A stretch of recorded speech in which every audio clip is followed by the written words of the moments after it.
قال ان اللہ اختارنی واختار لی اصحابی فجعل لی منہم وزراء واصحارا وانصارا فمن سبهم فعلیہ لعنۃ اللہ والملائکۃ والناس اجمعین لا یقبل اللہ منہم یوم القیامۃ صرفا ولا عدلا۔ اب یہ چیز بھی بڑی خوبصورت ہے۔ حضور علیہ الصلوۃ والسلام نے ارشاد فرمایا بے شک اللہ تبارک و تعالیٰ نے مجھے اپنا پسندیدہ رسول بنایا۔ کیا چیز ہے؟ حضور علیہ السلام، سارے رسول رب کے پسندیدہ ہیں، لیکن رسول علیہ الصلوۃ والسلام کی جب باری آتی ہے تو سب رسولوں سے پسندیدہ رسول۔ اور پھر قبیلے کی طرف جائیں تو حضور علیہ الصلوۃ والسلام نے فرمایا، وہ لمبی چیز ہے لیکن اختصار کے ساتھ حضور نے فرمایا کہ میرا قبیلہ رب نے سب قبیلوں سے اعلیٰ چنا، میرا خاندان سب خاندانوں سے اعلیٰ رب نے چنا، اور مجھے سب رسولوں سے اعلیٰ رب نے چنا۔ مجھے رب تبارک و تعالیٰ نے اپنا پسندیدہ رسول اختیار کیا، اور میرے لیے میرے صحابہ کو رب نے اختیار کیا۔ میرے لیے میرے صحابہ کو میرے رب نے چن کر مجھے دیا۔ میں نے نہیں پسند کیا اپنے صحابہ، میرے رب نے مجھے صحابہ دیے۔ جب رب تبارک و تعالیٰ نے صحابہ دیے تو کیا ہوا؟ پھر ان میں سے کچھ کو اللہ تبارک و تعالیٰ نے وزراء بنایا، اور کچھ کو اللہ تبارک و تعالیٰ نے میرا قریبی بنایا، اور کچھ انصار اور مہاجرین ہیں جو آپس میں ایک دوسرے کے بھائی بھائی بنے، مددگار بنے۔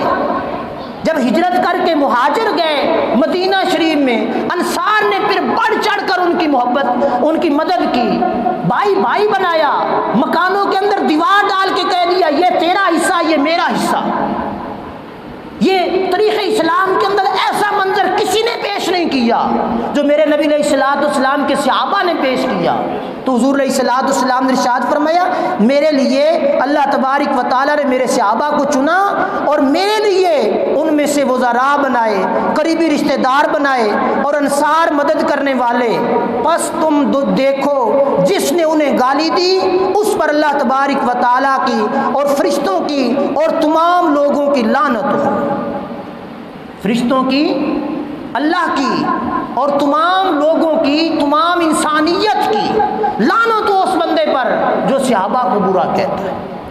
اور پھر آخری چیز حضور علیہ الصلوۃ والسلام نے ارشاد فرمایا لا یقبل اللہ منہم یوم القیامۃ صرفا ولا عدلا۔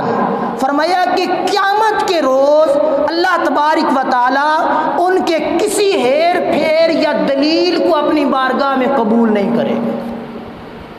اب یہ چیز رب نے بیان کر دی، رسول علیہ الصلوۃ والسلام نے اپنی زبان اقدس سے بیان کی۔ میرے صحابہ میں نے نہیں چنے، میرے رب نے چنے ہوئے ہیں، اور میرے صحابہ کو جو برا بلا کہے اس پر لعنت ہے۔ اور پھر فرمایا قیامت کے روز، کل قیامت کا دن ہوگا نا، ہر کسی کو یہ ہوگا کہ میری شفاعت بھی ہو جائے، میری شفاعت بھی ہو جائے، میں بھی جنت کا حقدار بن جاؤں، میں بھی جنت میں چلا جاؤں۔ تو حضور علیہ الصلوۃ والسلام نے فرمایا پھر کئی ایسے بھی ہوں گے جو بے ادبیاں کرنے والے، گستاخیاں کرنے والے، نقص تلاش کرنے والے، عیب تلاش کرنے والے، وہ پھر کہیں گے مجھے فلاں نے کہا، مجھے فلاں نے کہا، وہ اپنا عذر لے کر آ جائیں گے۔ رب فرماتا ہے، رسول اللہ صلی اللہ علیہ وسلم نے فرمایا، رب فرماتا ہے کہ قیامت کے دن اللہ کی بارگاہ میں ان کا کوئی عذر قابل قبول نہیں ہوگا۔ دنیا میں تو کہہ دیں گے فلاں بڑے پیر صاحب جی گدی نشین، انہوں نے کہا کہ امیر معاویہ کو نہ مانو، انہوں نے اس چیز کو علیحدہ کر دیا۔ لیکن قیامت کے دن کیا ہوگا؟ عدل صرفاً عدلاً، کسی کا کوئی عذر قابل قبول صحابہ کے بارے میں نہیں ہوگا۔ اب یہ چیز یاد رکھنی ہے آپ